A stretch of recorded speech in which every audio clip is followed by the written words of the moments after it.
All right. Well, Christine, the first question I want to ask you, it's really for my personal reasons. It's not something I want to include in the story, but it's something that has stuck with me since I watched your husband's documentary.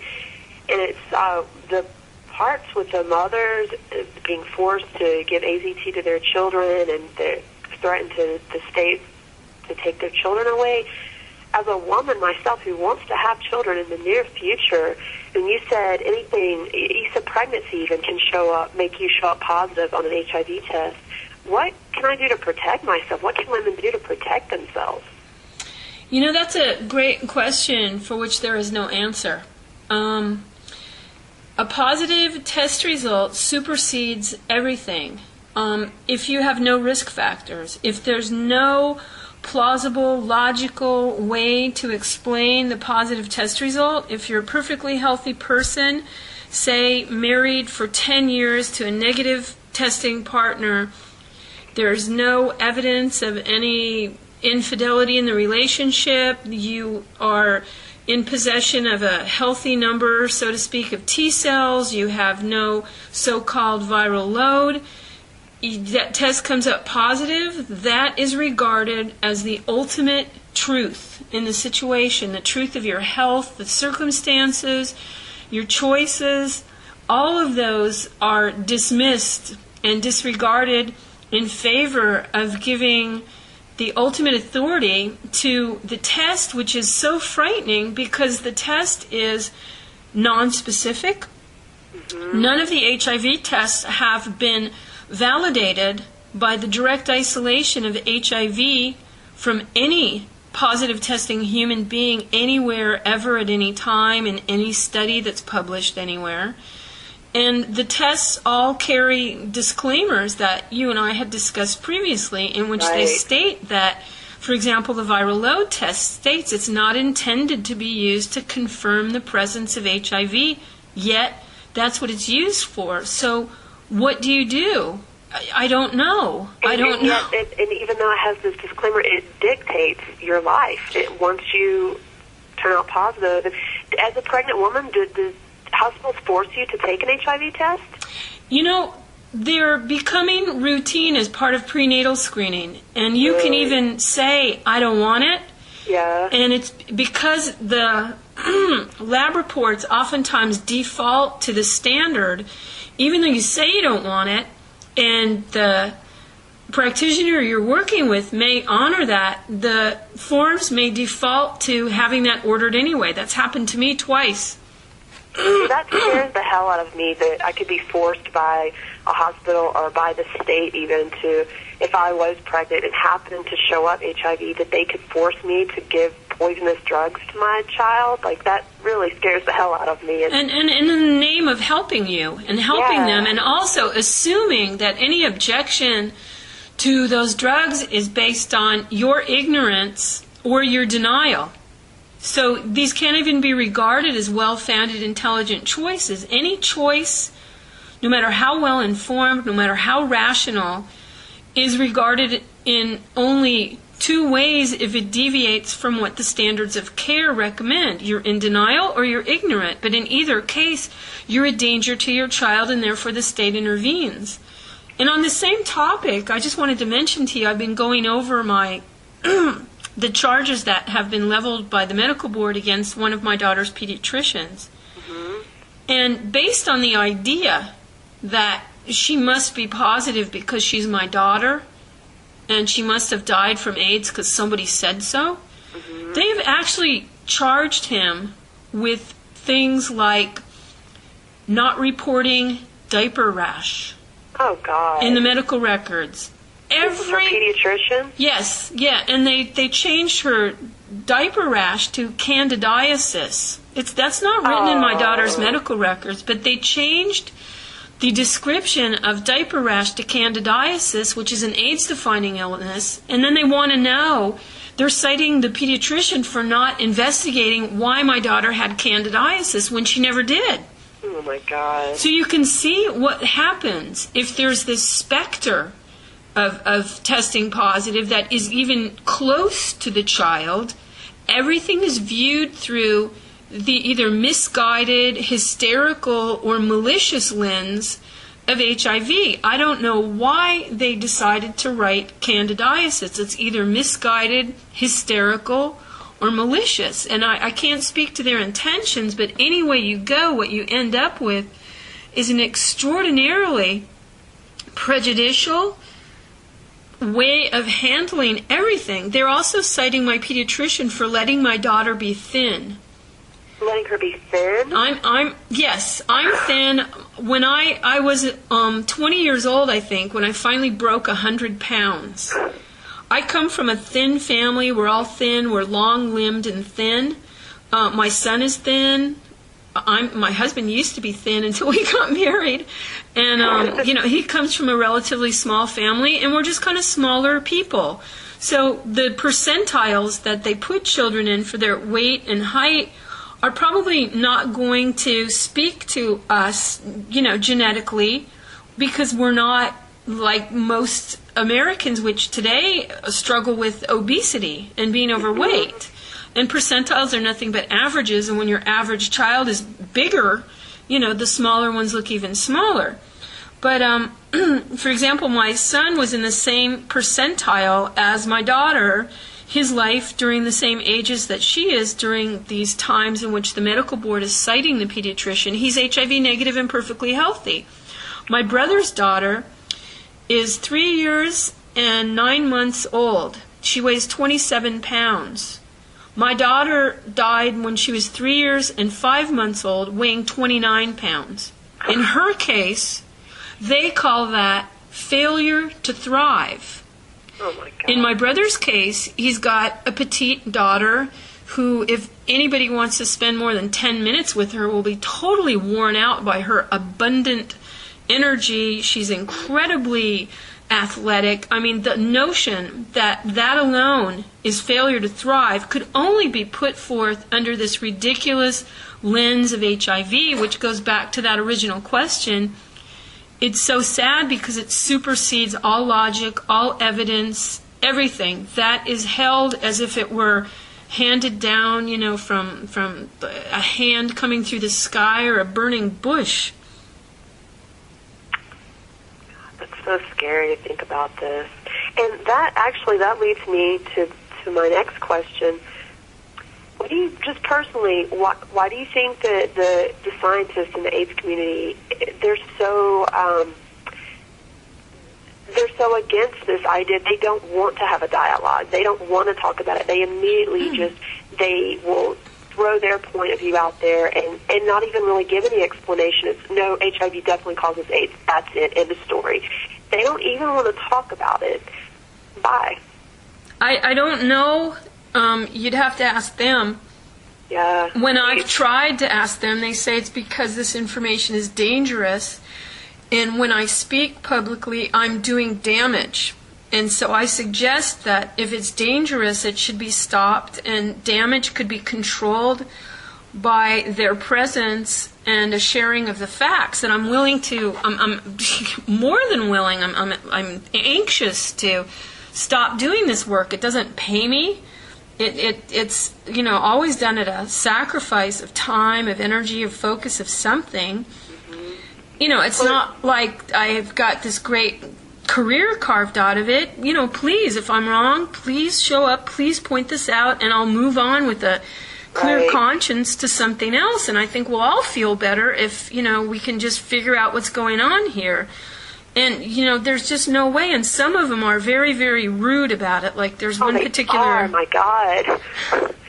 Some of the documentary and then some of the things I found online, I just can't believe some of the way that these doctors and scientists are reacting. Like, rude is a nice word, I think. Well, one of them, John Moore, who wrote a New York Times op-ed piece in June of this past year called Deadly Quackery, included me in the case of my daughter, and in that he claims that my daughter was HIV infected due to birth or breastfeeding. And so I wrote to him and I said, how do you know that? Because we don't have that evidence from the coroner's office. Would you please share? And of course he wouldn't, and he got huffy and puffy.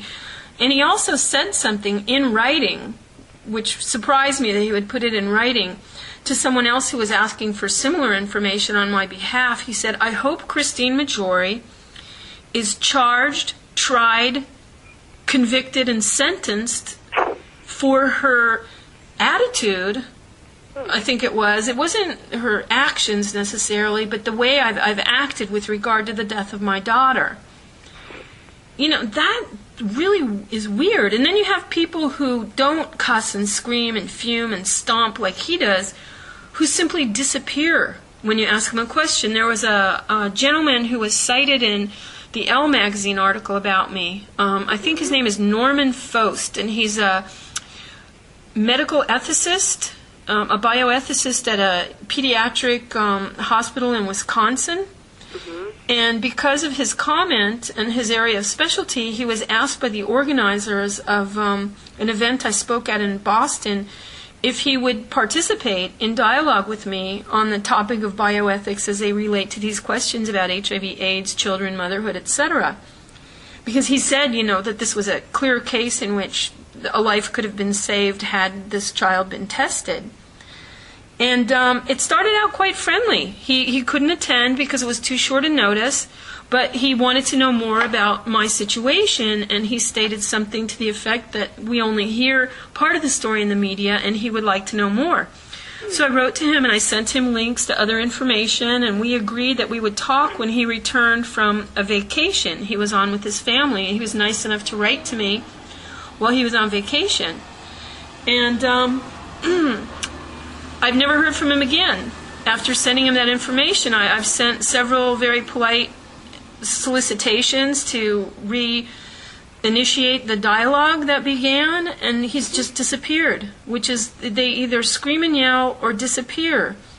Well, and that tells me, just from what I've learned during my research, is that maybe he, agreed with the information you presented him, and he was afraid of speaking out because he would be shunned. The Duisberg, that's his name? Correct, Peter Duisberg. He was completely shunned by the scientific community after he spoke out. So maybe it's, a lot of these doctors and scientists who maybe do agree with the information that you're putting out there, but they're afraid to speak out. What a sad situation that is, if in fact that's true. Absolutely. But even things like there is a pathologist here at UCLA called, I think it's Harvey Vinters. And I wrote to him regarding comments he made in the media about my daughter having extreme pneumonia, and that being very clear cut from his analysis of, I don't know what he looked at even. But given that the autopsy on my daughter found no inflammation of the lung, given the defining factor for pneumonia. Yes. Correct. Given that, we now have new evidence that just came forward in a report that shows her actual lung tissue slides, and there's nothing there. I'd like to know what evidence he points to, because it seems to be invisible evidence of this idea that there was a fulminant pneumonia that took her life, and could he please tell me why it is that he agrees so adamantly with the coroner's office. And I never hear back from these people. That's what really bothers me about a lot of mainstream media coverage with regard to this, is they'll put in a remark by the guy who's got the initials after his name and the title and the authority, and his remarks will rest on authority alone. It's almost going back to that religious analogy of the burning bush. Absolutely.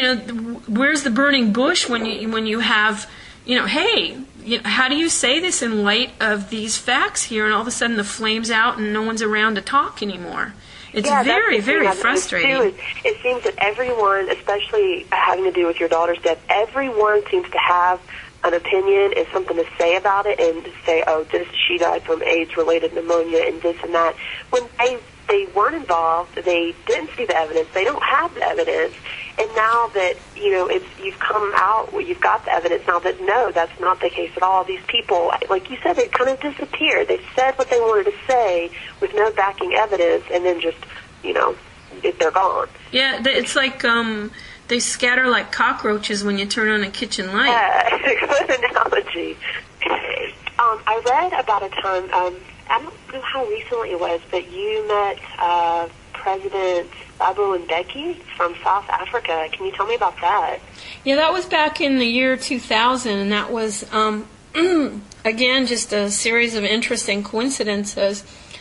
I had applied to be an exhibitor at the, I believe it was the 13th or the 12th International AIDS Conference that was taking place there in Durban, South Africa. I applied at the last minute only because another organization urged me to apply and fax them an application that they would include in a FedEx package going out on that day, which was like the last day to apply, and they'd cover the $100 fee for me because I couldn't go to the bank and get a money order quick enough. And I just did it on a lark, and because they were insisting that I at least try. And of all the various people who present this other viewpoint about AIDS, whether they were scientists or activist organizations or peer support networks, I was the only one that was accepted as an exhibitor to the conference.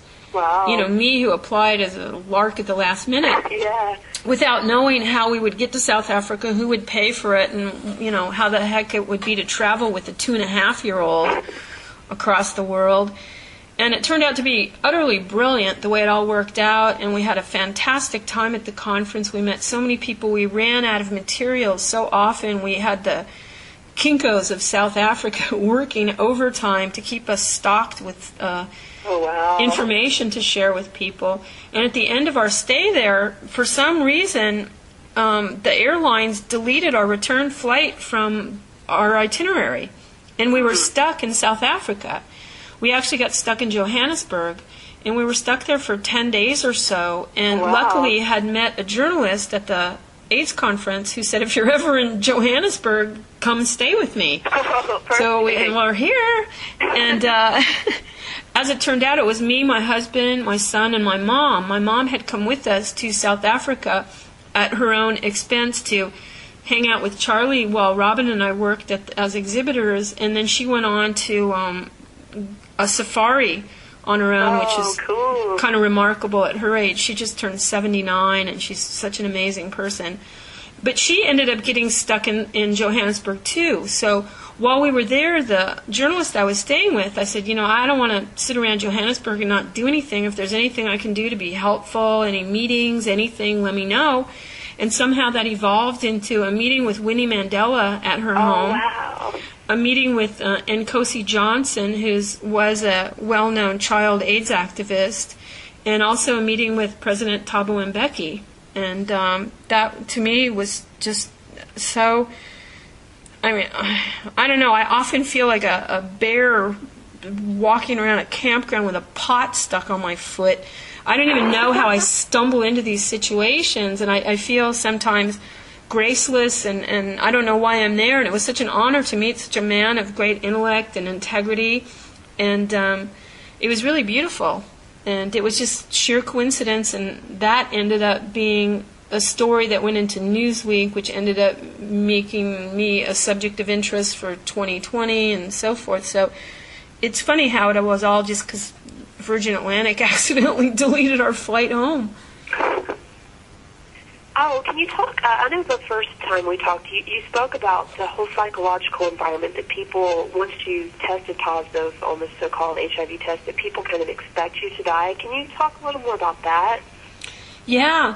I mean, there's the self-expectation, too, that I know in my case, once I settled in with that idea, there's a certain comfort that comes from knowing or believing you know how you're going to die, because that's, I think, the hardest thing we all live with is never knowing when it is our time is up and how that will come.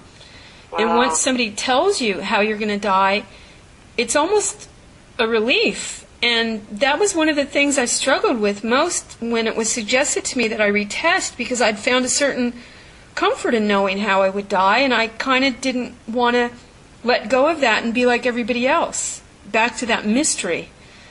And so we have the self-expectation, we have the expectation of the authorities around us, doctors and systems, and we have the media, we have our friends and peers and organizations all expecting us to fulfill this idea that once you test positive, you're infected with a lethal virus. Now it's supposed to be chronic and manageable, but not really, because eventually it kills you. You're never a survivor. You're a long-term non-progressor, or what do they call that most recently? An elite controller. That's a word they're now giving to people who, they say inexplicably, that is, they're not taking the medications and following the rules, manage to control their virus, they say. What was that term again that they coined? Elite controllers. It's almost like a military rank. An elite controller. You're an elite controller if you're HIV positive, you're not doing what everybody thinks you should be doing with regard to taking all these toxic drugs, and yet you manage to have laboratory markers that suggest that your T cells and immune system are intact and your so-called viral load is at a manageable level, as they would say. But there's another term, too, that's given to people who actually achieve the same thing. They're healthy, HIV positive, not taking the drugs, but their labs don't look good according to what doctors expect to see. That is, they have a viral load, or they have a T cell count that falls into an area that would be deemed unhealthy if they weren't so healthy. And those people they call viremic controllers. Viremic controllers. So we have elite controllers, who are people who manage to stay well without taking the drugs, whose labs match what they think they should be seeing. And then we have viremic controllers, who are HIV positive, manage to stay well, whose labs don't match what they think they should be seeing. So in other words, it's sort of a fancy way to throw up their hands and say, we have no idea what's going on here, but we'll give it some cool names and maybe nobody will notice. When has a time, what, during this, just the past, I would say, almost 15 years since you were first positive, what has been one of your biggest disappointments? People like Oprah, Bono, who I believe they must have goodness in their hearts and the right intentions, and are unwilling or unreachable to communicate with on another viewpoint. I think when I first started this, I had no idea what I was getting into. I thought it'd be over in a week and a half. Oh, wow. I actually started this as an ad hoc organization called Citizens for Truth and Science, where we would have a debate, and, then the dust would settle, and we'd figure out what was true and false and where AIDS research needed to go, and everyone would come together. And I really thought it was, a small project, a small undertaking. I had no idea that I was entering into a system of so many entrenched ideas and structures and just mired in political correctness and fear of change and funding loss, and oh my goodness, I just never knew how deep this went.